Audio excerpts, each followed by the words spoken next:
Hello and welcome to this conversation on the industry we want.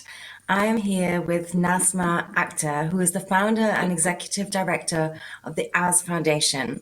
She started her journey as a child worker at the age of 11 and has been fighting to protect workers' rights, in particular the rights of women working in the garment sector in Bangladesh ever since then.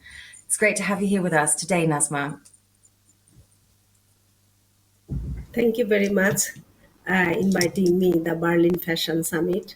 I'm glad to join with this program. Yes, it's fantastic that you could join. Maybe you can begin by sharing a little information with us on what the last years have been like for you. I imagine the already difficult struggle that you have became even more difficult during times of COVID. Yes, the COVID is in Bangladesh, especially the ready-made garment sector. We are not scared about the diseases and die. We were scared about the hunger and starving, because when the fashion retailer and the brand cancellation order holding and suspension, and later on they are asking for the discount, and the workers need to pay their salary also discount. So it is, and thousands workers lost their job, particularly in the ready-made garment sector, women's workers, and most of them are single mother with the child. It is very difficult to survive, and it's affected their life and livelihood and the rural economic where they come from, the countryside. So there is so many things going on, and nobody is taking care of them, and there is no social protection system, there is no insurance policy. So our workers' life and life is threatened. And even when they are affected by the COVID, and they always taking the paracetamol tablet and going to the factory to work, because high fever, high temperature, and always the garments workers, COVID is hiding and secret, because the company always said, if there is a flu, if there is an issue, don't share with anyone. So this is the reality, and we put a 100% production running during the COVID time. But when the government giving the lockdown, always the companies denied to pay their salary, and they are not giving proper transportation, they are not giving any transportation allowance, they are not giving any risk allowance, but they are working 10 to 12 hours during the COVID times. There is no safety issues, there is no social distance, there is nothing, and where the fast fashion and the supply chain are make them slave and make them exploitation during the COVID. There is no respect, there is no dignity. It's so incredibly shocking to hear, and it's so sad how little attention is given to these realities and these stories still on this side of the world, and how little responsibility is taken from the factories for the well-being of their workers still today. Can you share with us what you would wish for? What kind of responsibility in the value chain, in the production chain, you would like to see from these international producers in Bangladesh, and what your main goals are that you're fighting for with the Ours Foundation? Our fight and our struggle, first, the freedom of association and collective bargaining is very important, and women's participation in the labor movement and women's leadership is very important. Living wages, social protection, unemployment benefit, insurance policy, daycare center for the garments women's workers, because 2 month baby they are sending the countryside, and where the breastfeeding rights and mental and physical growth is not adequate for the garments workers children. And also we want uh, respectful and women-friendly workplace, sexual harassment and abuse-free workplace, because which is one of the big issue in the COVID time, because most of the workers are facing gender-based violence at the workplace, at the road, and different place. And we need more fair wages and fair price, because the multinational who are coming to our country due to the cheap labor, and which is make exploitation and women's life and women's workers vulnerable. But all the profit, all the margin goes from these young girls, and women are making rich and rich and rich to the multinational and the country like Germany or European Union. But they are hunger and they don't have the sufficient food and enough life, and they are treated as charity. So we don't want to be charity. We want our fundamental basic right as work and dignified workplace. And that is why our foundation is fighting, and we are educated workers about the rights and responsibility. We are providing legal aid support, we are giving healthcare services, even we are giving the emergency support during the COVID. And also we are trying to empower women to how to organize a union and sign the collective bargaining agreement. And our fight is everywhere, and we have a lot of awareness and activities program.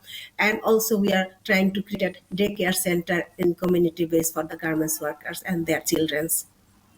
It's a lot of really amazing work you're doing, and basically being the social security provider for these workers in absence of other social security provision, and at the same time doing all the advocacy work that you're doing. Where can we start to accelerate the process? Like, where do you think things can begin to change in order to speed up the improvement of the situation of these women? And what would also be maybe your call to action for our audience? Thank you. Where is the root cost? That need to be find out. Because of the cheap labor, the people comes to our country to producing low price goods. Because human being never be cheap or expensive, and you cannot convert it with the human beings cost. That is the concept, that is the mentality need to change the German government, because Germany is one of the biggest apparel producing in Bangladesh, but they don't care so much about the workers. That is why they have to be accountable, they have to be responsible, and they have to give the profit to our country and country people, the garments workers. And we got the aid, we got the donation, we are treated as charity. That concept need to be changed, because we want our profit share and we want our equal rights as a workers, as a business should be treated as a respectfully, but we are not. And also each and every workers have no fear, no scared to right to organize, right to bargaining, union rights. That is more important. Also the living wage need to be ensured, and how to living wage will be adapted in the country like Bangladesh. That is also need to be ensured. And accountability, transparency, corruption also one of the big problem. It's a global supply chain, accountability and responsibility also important. And also workplace harassment and abuse are increased. In Bangladesh, we don't have the law for the sexual harassment at the workplace. We need that kind of legislation. Also, the ILO Convention 190 need to be ratified, and that need to be worked. And every factory has to be established anti-harassment and gender-based violence committee. And women should be get the negotiation power. They can negotiation and establish their own union and sign the collective bargaining, where they can increase the wages, benefit, social protection, all kind of things, and maternity protection and maternity benefit. Many areas need to be worked, because this fast fashion are dominated and by the young and women's workers, and those kind of women's kind needed. And important is a nutation, because Bangladeshi workers after 40 years age, they need to voluntarily retire, because lack of food, long working hour, no resting, the sanitation and drink hygienic, everything is a question. So that kind of things need to be improving. And basic fundamental rights, food, housing, clothing, education, health, recreation, and savings is very important. These are the fundamental basic right need to be ensured. Bangladeshi government, German government as well as the company in German company as well as the supplier in Bangladesh, and the workers need to be work together and respect each other, give the value, workers value, suppliers value, and the company's value. But the reality, only the value goes to the business community. Nothing goes for the workers. And And that is definitely we need the systemic change and equally power distribution among the business as well as the workers.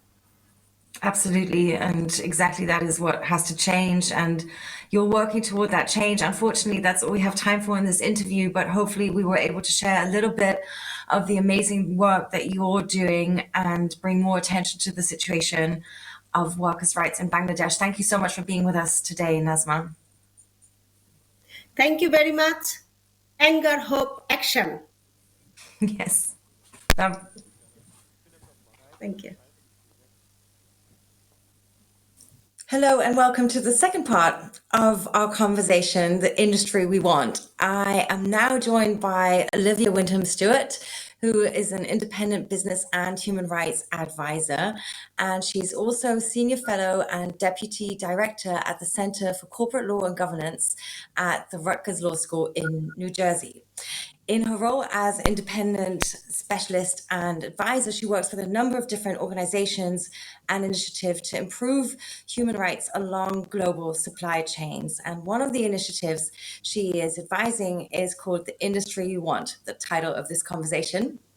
And I'm now looking forward to learning more about that initiative and your work, Olivia. Thanks so much for being here with us today. Thank you, Geraldine, for having me. This is wild, by the way, because this is actually kind of my first really hybrid event.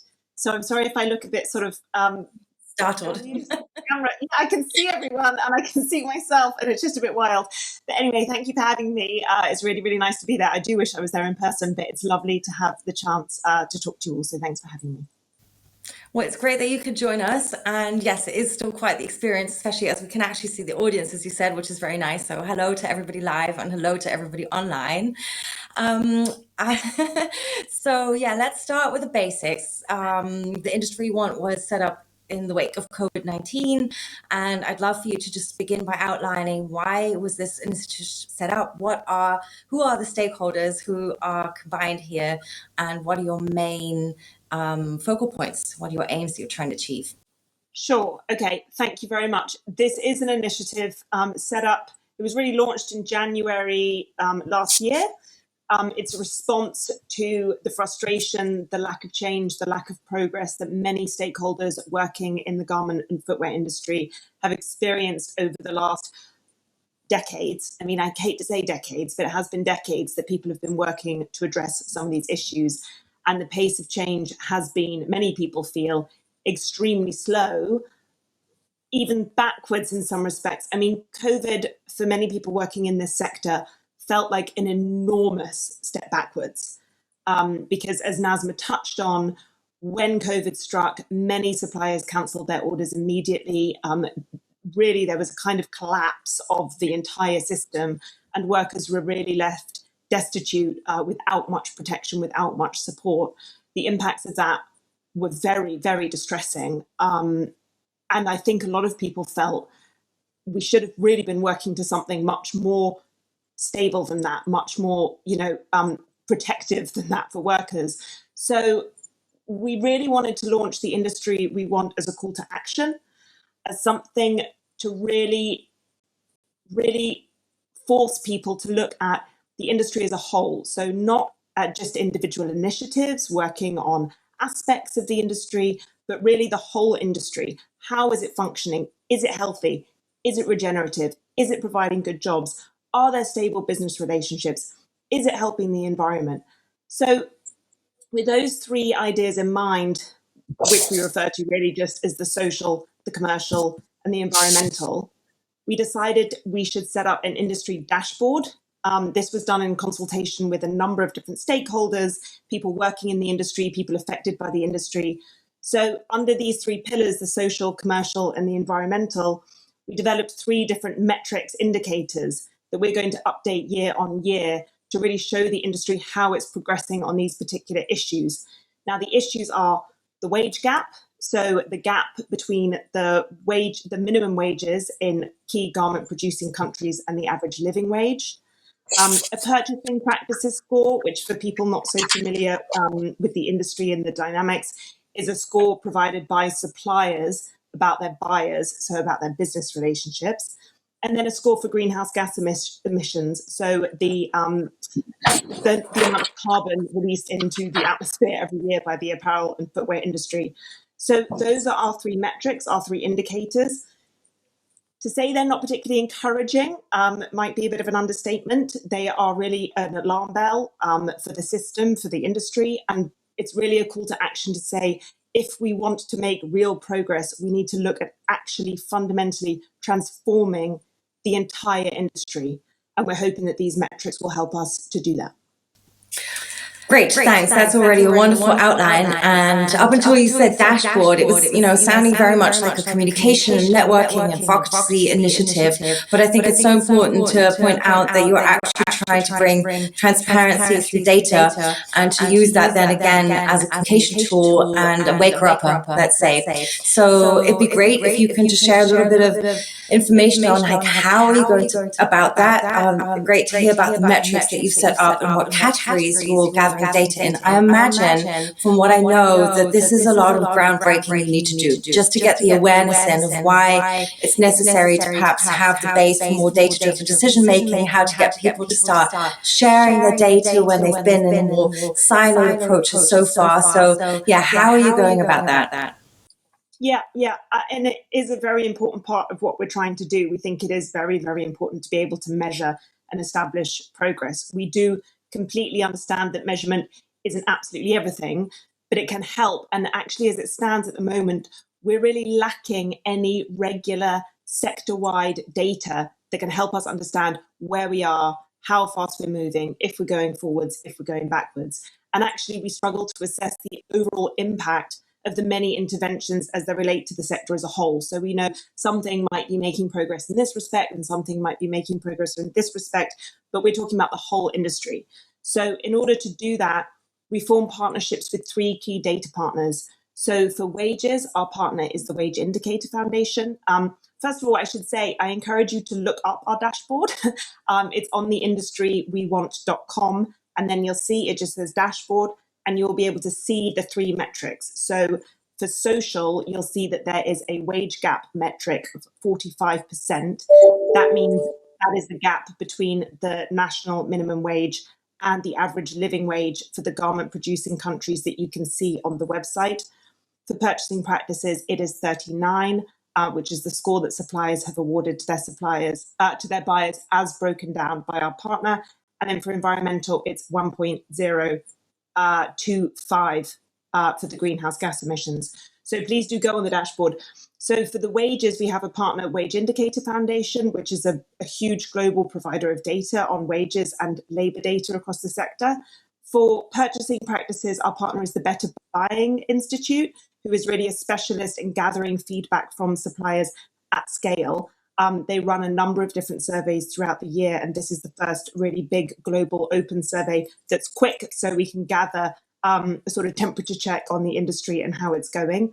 And then our partner for the greenhouse gas emissions, the World Resources Institute and the Apparel Impact Institute produced this report just recently, Roadmap to Net Zero, and we're drawing on that data and we'll be updating it every year with the Apparel Impact Institute. So we're harnessing the specialisms in the sector. These organizations aren't connected, and I mean, they're connected, they're all in the ecosystem, but we've really gone out to select the people that we think can appropriately bring the right data for us.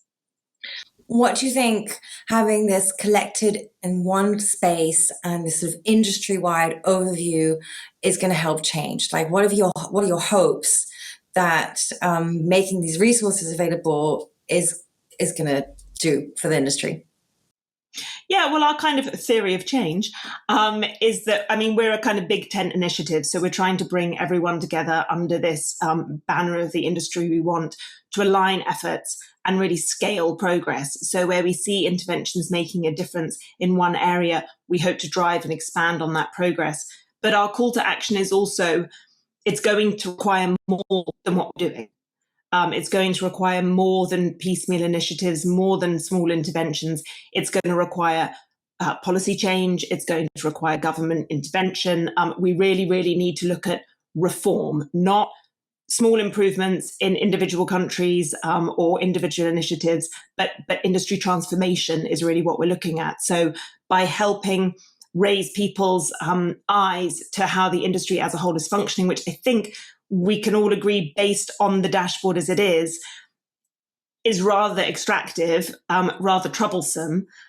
We want to turn all those indicators around.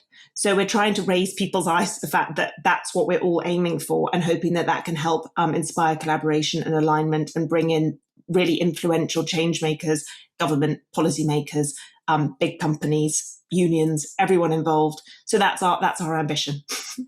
Right. So reliable information, create oversight, and a picture that everybody can look at from different points of view, depending which side of the stakeholder table you're sitting on, and then really be a good base for conversations to create systemic change.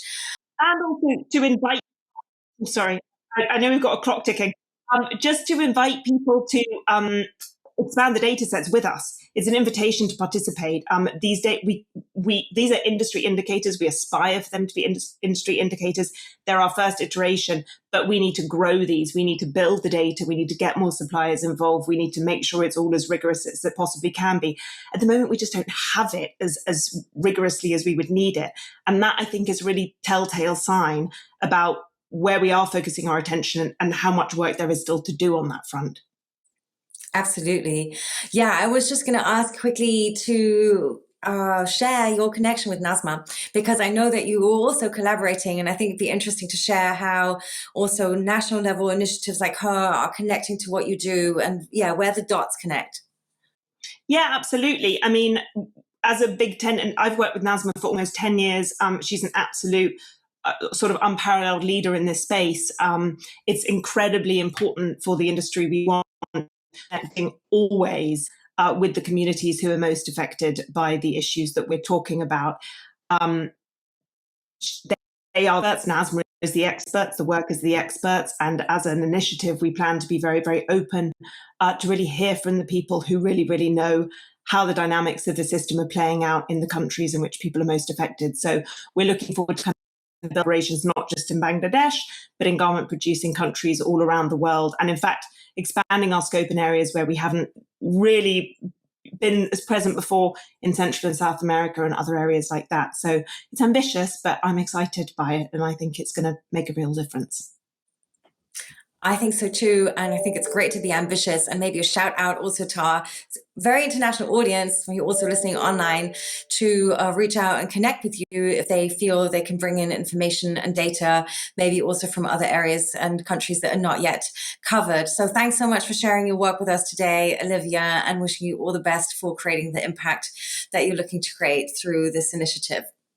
Thank you, Geraldine. And please do follow us on all the social media and look at our website and join in and do get in touch with us if you'd like to talk more. So thank you so much for having us, and enjoy the rest of the event. Thank you. Thank you for being with us.